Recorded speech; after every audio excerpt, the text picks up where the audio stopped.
Thiruvalla Mepral കട്ടപ്പുറത്ത് പാലത്തട്ടയിൽ PM മാത്യുവിൻ്റെ ഏറ്റവും പ്രിയപ്പെട്ട വളർത്ത് നായയാണ്.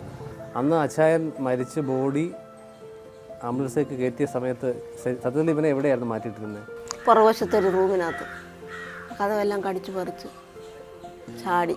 നമ്മൾ അവനെ സുരക്ഷിതമായിട്ട് അവിടെ ആക്കി അവനെ മാറിപ്പുണ്ടാക്കുമെന്ന് അറിയാം.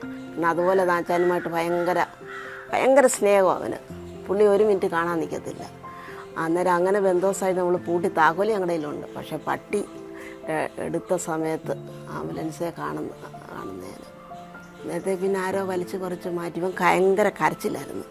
അച്ഛനെ എടുത്തുകൊണ്ട് ഇവിടുന്ന് അങ്ങോട്ട് ഇറങ്ങിയപ്പോൾ അങ്ങനെ ആംബുലൻസിൽ നിന്ന് വലിച്ചിറക്കുന്നതാണ് ഞാൻ കാണുന്നത്. അന്ന് മുതൽ പിന്നെ മൗനം.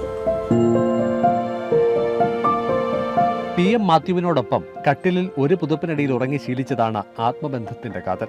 അയൽപ്പക്കത്തെ വീടിന്റെ തുടിയിൽ പ്രസവിച്ച തെരുവുനായയുടെ കുട്ടിയെ മാത്യു ചായൻ എടുത്തു വളർത്തുകയായിരുന്നു. ഭക്ഷണം വാരി നൽകി, കുഞ്ഞിനെന്ന പോലെ. മാത്യു അച്ചായന്റെ മരണശേഷം അതേ കട്ടിൽ തന്നെയാണ് അവനും ഉറക്കം. ആ തലവണയിൽ എന്നെ എപ്പോഴും ഇങ്ങനെ മണപ്പിച്ചിട്ട് ചിലപ്പോൾ നിന്ന് കരി എന്നുള്ള ഇതിനാ. 4 വയസ്സുകാരൻ ടൈഗർ LC ആൻറ്റിക്ക് കൂട്ടായി മേപ്രാലെ ഈ വീട്ടിൽ സദാ ഉണ്ട്.